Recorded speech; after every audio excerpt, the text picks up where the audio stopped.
Hello, story lovers. Welcome back to my channel, Madly in Love, part 255.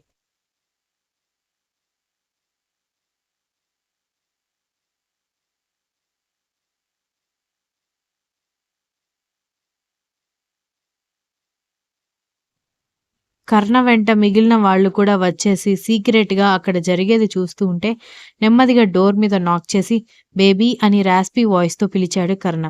Virat, Viraj, Dikshita, వీక్ష వాళ్ళు నవ్వుతూ మనవాళ్ళు రోమియోని నిద్రలేపాలంటే అది దయ్యం వల్ల మాత్రమే సాధ్యం అని అంటున్న విరాట్ డిప్ప మీద ఒకటి పీకేసి, దయ్యం రాక్షసి అన్నావనుకో నీ ముక్కు పగులుతుంది అని కోపంగా తిట్టింది దీక్షిత.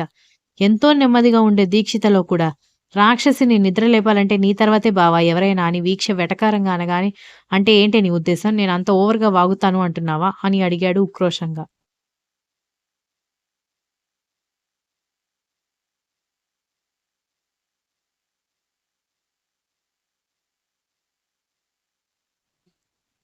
ప్రూఫ్ మా కళ్ళ ముందే ఉంది కదా! దాన్ని ఏదో ఒకటి అని దీక్షితతో తిట్టించుకోకపోతే నీకు మనశ్శాంతిగా ఉండదా? అయినా అది నిన్నేం చేసిందని ఎప్పుడు దాన్నేడిపిస్తూ ఉంటావు? అని అడిగింది వీక్ష. ఏమో అది కూడా నాతో పదే పదే గొడవ పెట్టుకుంటుంది గదా! అందుకే నాకు కూడా దాన్నేదో ఒకటి అనడం అలవాటు అనగానే బావ మరదళ్ళు అలాగే ఉంటారు కదా! మనం పల్లెటూళ్ళలో చూస్తూ ఉంటాం కదా! పెళ్లి టైంలో మరదలు బావ చెప్పులు దాచి ఏడిపించడం, తమలపాకులు, చిలకలు బావ అని చెప్పి మధ్యలో మిరపకాయ పెట్టి తినిపించడం, అలాగే వీళ్ళు కూడా గొడవ పడుతున్నట్టున్నారు అని విరాజ్ అనగానే ఏడ్చినట్టే ఉంది అని దీక్షిత, వీక్ష ఇద్దరు చిరాకుగా చెప్పడంతో సైలెంట్ అయిపోయాడు విరాజ్.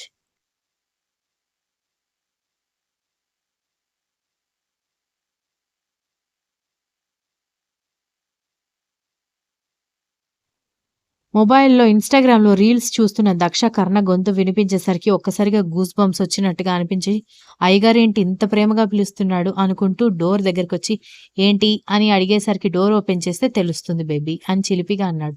అక్కర్లేదు. నేను డోర్ ఓపెన్ చేయను. మీకేం కావాలో చెప్పండి అనగానే, చూడు నిన్న నైట్ కూడా నేను హాల్‌లో సోఫాలో పడుకున్నాను. ఇలా ఓవర్ యాక్షన్ చేసింది చాలు ముందు డోర్ ఓపెన్ చేయవే అనగానే సరిపోయింది. ఏదో బ్రతిమాలుతున్నాడు అనుకోగానే మళ్ళీ యాటిట్యూడ్ చూపించాడు. దానికి మండుతుంది ఇంక డోర్ ఓపెన్ చేయదు అని తల పట్టుకుంది వీక్ష.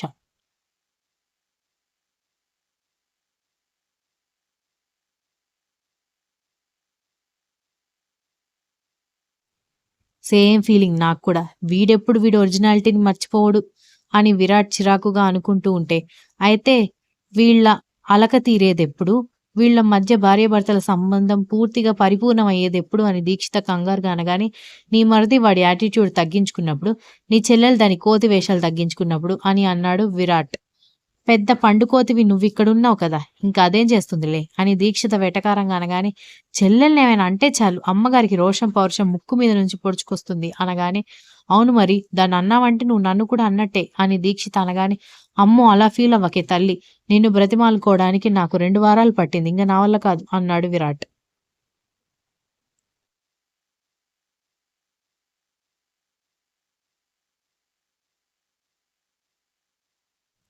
ఈ మాత్రం అలక తట్టుకోలేని వాడివి, దానికి గర్తం గుర్తులేనప్పుడు దాన్ని మళ్ళీ నీ ప్రేమలో వేయడానికి ఎలా ట్రై చేసావు బావా? అని వీక్ష అడిగేసరికి, అది నేను దానికి గతం గుర్తులేదు కానీ, దాని మనసులో నేనున్నాను కాబట్టి, ఆ ధైర్యంతో దాని వెంటపడి మరి దాన్ని మళ్ళీ నన్ను ప్రేమించేలా చేసుకొని, గతం గుర్తొచ్చేలా చేసుకున్నాను. ఇప్పుడలా కాదు కదా! లవర్ పొజిషన్ నుంచి భార్య ప్లేస్‌లోకొచ్చేసరికి, ఇండియన్ టిపికల్ వైఫ్ లక్షణాలు దీనికి పూర్తిగా వచ్చేసాయి. ప్రతి చిన్న విషయానికి అలిగి నా దుంప తెంచేస్తోంది అన్నాడు విరాట్. అది ఆ మాత్రం ప్రతాపం చూపిస్తూ ఉంటేనే నువ్వింత కోతిలాగా ఉన్నావు. అసలు లేకపోతే ఇంకా ఎంత కోతిలాగా ఉంటావు బావా! దీక్షిత అలా ఉంటేనే నీకు కరెక్ట్ అని వీక్ష నవ్వడంతో మీరందరూ రాక్షసులే, బ్రహ్మరాక్షసులు. లోపలుంచి చూడు అది రక్తపిశాచి అని తిట్టుకుంటూ వెళ్ళిపోయాడు విరాట్.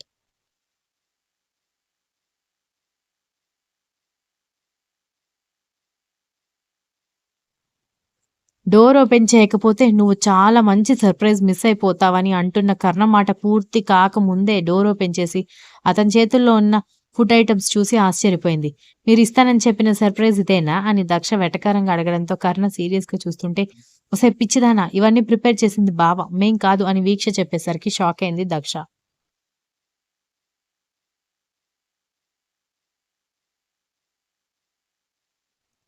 ఏమంటున్నారు మీరు? అని షాకయ్యి అడిగేసరికి నిజమే చెప్తున్నాం. అవన్నీ ప్రిపేర్ చేసింది కర్ణ బావ. స్వయంగా దగ్గరుండి నీకోసమే ప్రిపేర్ చేశాడు. తొందరపడి నోరు జారితే బావ నిన్ను బ్రతిమాలుకోవడం కాదు. నువ్వే రివర్స్‌లో బావని బ్రతిమాలుకోవాలి. తర్వాత నీ ఇష్టం" అని సైగ చేయడంతో సూపర్‌గా ఉన్నాయని నిజంగానే అతని చేత్తో చేశాడు అనగానే సర్ప్రైజ్ అయింది. అదేదో ప్రొఫెషనల్ బేకరీ నుంచి తీసుకొచ్చాడని అనుకుంది. మరైతే రాణిగారు అలక పాన్పు దిగినట్టేనా అని అడిగేసరికి నేనింకా దాని గురించి ఆలోచించాలి. మీరు ముందైతే ఆ కేక్ తీసుకుని లోపలికి రండి అంటూ డోర్ ఓపెన్ చేసి అతన్ని లోపలికి తీసుకెళ్లడంతో అవన్నీ బెడ్ మీద పెట్టేసి టక్కున ఆమెని హగ్ చేసుకోవడంతో దక్ష షాక్ అయ్యి అతని వైపు చూసి నేనింకా మిమ్మల్ని క్షమించలేదు అని చెప్పింది.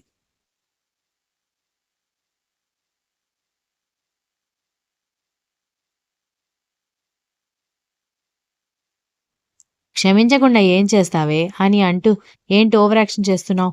అఫ్‌కోర్స్ మన ఇంపార్టెంట్ డే రోజు నేను నీ గురించి నువ్వు నా గురించి మాత్రమే ఆలోచించాలి. నేను వేరే వాళ్ళ గురించి ఆలోచించడం తప్పే. కానీ అదంతా నేను మన హ్యాపీనెస్ కోసం చేసిందేనే అంటూ ఆమెని విసురుగా తన వైపు తిప్పుకోవడంతో అతని వైపు చూసి మూతి తిప్పుకుంది దక్ష. ఆమె కోపంగా మూతి తిప్పుకుంటూ పెద్ద పెద్ద కళ్ళతో కోపాన్ని ప్రదర్శిస్తూ ఉంటే again I'm telling you don't pout like that అనగానే కోపం వస్తే నేను ఆటోమేటిక్‌గా మూతి తిప్పుతాను. అది నాకు అలవాటు అని చెప్పడంతో సరే ఈ ఫుడ్ టేస్ట్ చేసి చూడు నీకోసమే ప్రిపేర్ చేశాను. పాన్ కేక్స్, కేక్ అండ్ ఈ డ్రింక్ అని చెప్పడంతో ఎందుకు నన్ను ఐస్ చేయడానికి చేశారా? నాకేం వద్దు అని అంది.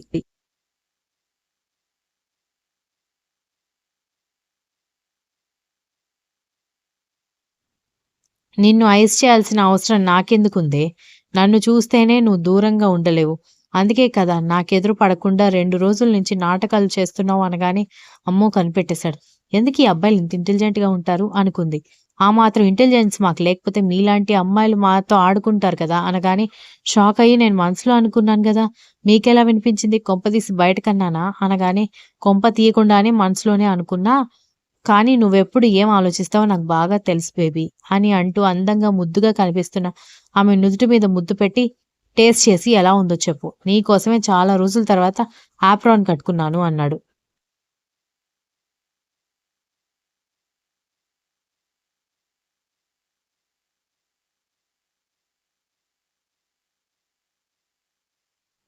పాన్ కేక్ టేస్ట్ చేసి సూపర్‌గా ఉంది. అలా తింటే ఇలా కరిగిపోతుంది. అంత ప్రొఫెషనల్‌గా 30 ఏళ్ల నుంచి వంట చేస్తున్న ఇంట్లో లేడీస్ కూడా చేయలేరు అని ఆశ్చర్యంగా చెప్పి, ఆ తర్వాత కేక్ కట్ చేయబోయి హార్ట్ షేప్‌లో ఉన్న దాన్ని చూసి, లేదు ఇది హార్ట్ షేప్‌లో ఉంది. నేను కట్ చేయలేను అని అంది. Hey chill it is just a cake.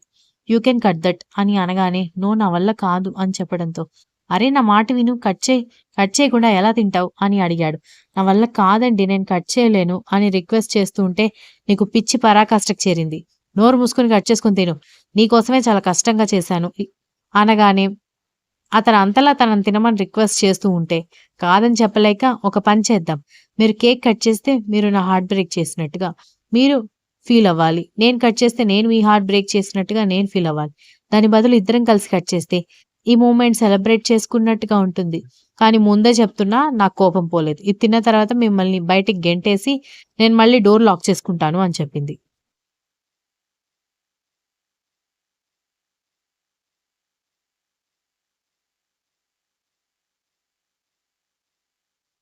దాంతో కోపం వచ్చి ఆమె డిప్ప మీద ఒక మొట్టికాయ వేసి ఆమెతో కలిసి కేక్ కట్ చేయడానికి రెడీ అయితే వీళ్ళకి తెలియకుండా అదంతా షూట్ చేసి ఒక మెమొరీ లాగా సేవ్ చేయాలని బయట వాళ్ళు కెమెరాలు పట్టుకొని వీళ్ళకి కనపడకుండా నిలబడ్డారు.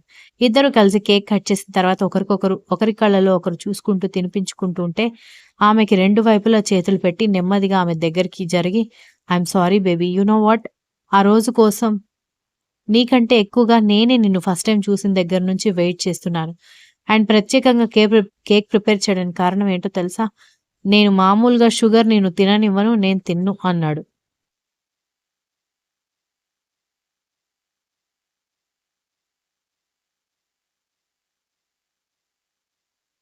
ఎందుకు అని ఆశ్చర్యంగా అడిగేసరికి ఆమెకి కేక్ ముక్క తినిపించి హ్యాపీ ఫస్ట్ సైట్ యానివర్సరీ అని విష్ చేయడంతో ఆశ్చర్యపోయింది. అంటే ఏంటి నాకు అర్థం కాలేదు అనగానే ఆ రోజు మీ ఇంటికొచ్చినప్పుడు నీ రూమ్‌లో నువ్వు నా గురించి సెలెక్ట్ చేసుకున్న ఆర్టికల్స్, కలెక్ట్ చేసుకున్న ఫోటో పోస్టర్స్ అన్నీ చూసాను కదా! నువ్వు నన్ను అడ్మైర్ చేయడం మొదలుపెట్టిన ఫస్ట్ డే, నేను నిన్ను ఫస్ట్ చూసిన డే ఒకటే. అంటే మంత్, డేట్ ఒకటే. ఇయర్ మాత్రమే డిఫరెంట్ అని చెప్పాడు. Continuous. If you like this story please like, share, comment and don't forget to subscribe.